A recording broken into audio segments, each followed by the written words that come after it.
Holla ballers, what's going on? It's Preacher. We're doing some mail today. I've let all my mail build up for a hell of a long time. You guys keep sending me messages and I haven't had time to put them out. So we're going to try and do it on a regular basis, try and get them out more and more and more. And play some Dead Space. I'm thinking of starting a new little series to mix in the WoW content. I think this will help. There is pure WoW content on my channel. I think we need to expand that a little bit, especially now the downtime.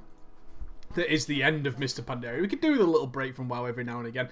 So I've been picking up games that are about 2 or 3 years old and are going really, really cheap now. You can buy them anywhere for pennies, but we all skip over them because we were playing WoW usually.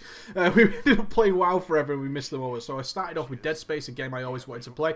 Very enjoyable. I finished it today. I'm going to be doing a little review on that, so you can look forward to that in the future. We also have a web show this weekend on Saturday, so you've only got a few days left. Please get your bro fists into us. Send me a picture of you throwing me the bro fist from anywhere, absolutely anywhere, and send that to preachgaming@gmail.com, along with any questions you've got you want me to answer. That would be awesome.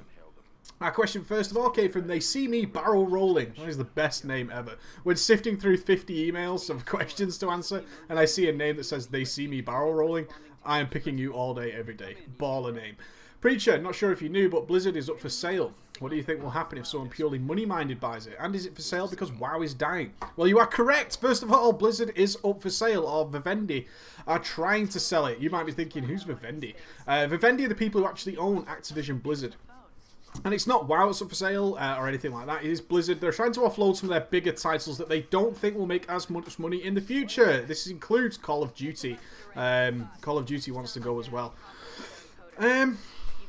Well, it's not bad, but it makes total business sense. If I was to put my business cap on for 5 minutes, I would say this makes total sense. Diablo 3's just launched. We've got Heart of the Swarm coming soon and Mists of Pandaria. Blizzard is going to go into a nice financial high very, very quickly when both of those games launch. And we haven't got anything planned for probably the next 12, maybe even 24 months from Blizzard coming out. So gradually, of course, that money is going to go downhill. They're trying to sell it for $8.1 billion. Holy shit, give me some of that money. So we've got this $8.1 billion product. Now, all these people think in business, as I was taught at university for my degree, is, hey, if you've got something worth this much now, how much is it going to be worth in 24 months? Is it going to be worth less? You should probably sell it. And that's what's happening here. Vivendi have been an all-time low. I did check some stats on them. A 9-year low on their profits with their stocks and stuff like that. A very, very low period for Vivendi. Vivendi are actually a massive multimedia corporation. They own Activision Blizzard. They also own things like mobile phone networks, other sorts of media outlets. Anything to do with media and media consumption, Vivendi seems to have a finger in those pies. But of course, times are changing. Everything's moving to the internet. Having all these fingers in television and stuff is dying away. Slowly, but it's starting to die off, and Vivendi are feeling that a little bit.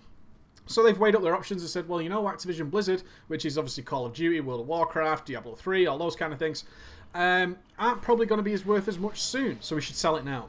And it's a great time to sell as well. If you look at it purely from Blizzard's point of view, we're going to have Heart of the Swarm, we're going to have Mists of Pandaria, the sales will go up.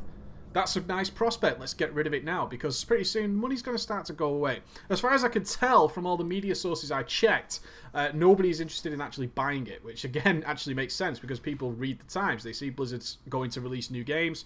Call of Duty maybe didn't sell as well last time. It still sells in the millions and millions, but millions and millions dwindling is still millions and millions dwindling. So when you invest in something, you put your $8.1 billion away, you want to see some return on that, and perhaps we're not going to see that in the short future. Remember, World of Warcraft was a phenomenon. Blizzard never expected World of Warcraft to last this long and people to still be paying their monthly subscriptions. Fuck no. They had no fucking clue that was going to happen whatsoever. So that's cool. That's all good. If I'm looking at it from a player point of view, I would like to hope Blizzard has some sort of pure creative control over their content. The statement, it's ready when it's ready, has been coined by Blizzard for a hell of a long time. Let's hope it can stay that way. But ultimately, when they get bought out, they will be responsible to shareholders. And as we have seen in the past, in many, many times, and many, many movies, when the shareholders aren't happy, people get fired, and people get changed, and rules change. It's happened to a hell of a lot of companies in the past. So if somebody buys Activision Blizzard, that's what's up for sale, not just Blizzard on its own, it's Activision Blizzard that's up for sale. If someone buys that and the stocks, the shares and the dividends are down, they will step in and they will say, you know what, we need this stuff out, we need to see the return, we've paid $8.1 billion, we want to see what's going to happen. If I was in Blizzard's shoes, I wouldn't fucking care. You know why? Because I think Blizzard's got a magnificent strategy going forward, purely from a business side. Yes, WoW may be dwindling a little bit. It's not growing anywhere near as fast, and in fact, we have seen a loss of subscribers in the past, in recent months. We've seen that happen. But they are also coming up with Project Titan. We don't know anything about Project Titan, but if I was Blizzard, this is what I would be doing. I would be making World of Warcraft for the younger audience. I said this months ago on our web show, and I still believe it's true to this day. World of Warcraft will move to a younger audience. It will go still 11 plus or 12 plus, whatever it is, but it'll be aiming to cap out around about 15, 16-year-olds. He should be aiming to cap out on players by or then. Anybody who's still playing after that is because they love the game and so on and so forth, and that's cool. And then I would make Project Titan for 16 plus, for a more older audience who's prepared for a little bit more violence, a little bit more bloodshed, a little bit more action, all that kind of stuff. And this is a brilliant move, because instead of trying to tailor World of Warcraft to meet all these people, we can actually say, hell, you know what, let's take it easy, and we can grab both markets. If Blizzard plays it right, they could control everything, because they will have the young audience with World of Warcraft, and they will have the older audience with Project Titan. So let's see what happens there. Overall, it could be bad, but probably not. Blizzard aren't stupid, or at least we hope they're not stupid. We've seen some things that obviously point in a different direction with some of their decisions in World of Warcraft randomly. But overall, I think when it comes to their content and their creative power, I think they have a pretty strong hold on it. And let's hope they keep it that way. Next question came from Zabutcha. I noticed in your Prot Warrior videos, you go to press shield block, but it's rarely ever available. Then I saw in your raid video, shield block was moved away and shield barrier was in its place. Why was this? Yeah, what the hell is going on with shield block? What have Blizzard done with it? I'm hoping it's just an issue they will fix eventually. But essentially, shield block is just far too expensive. It's 60 rage. 60 rage on a Prot Warrior in current Mists of Pandaria style is not easy to get while you're tanking. I assume you saw the video where I tanked the Shard of Fear. I think it was called. It was the last boss in the Setting Sun raid. And I've got to tank now. It was very, very cool. The first time I got to tank in Method, and it was progress, and it was unknown content. Very, very cool. Really enjoyed it. Had a great deal of fun. But I was hoping that Shield Rage would be more stable than it is. But it isn't. Shield block is just so far out of reach.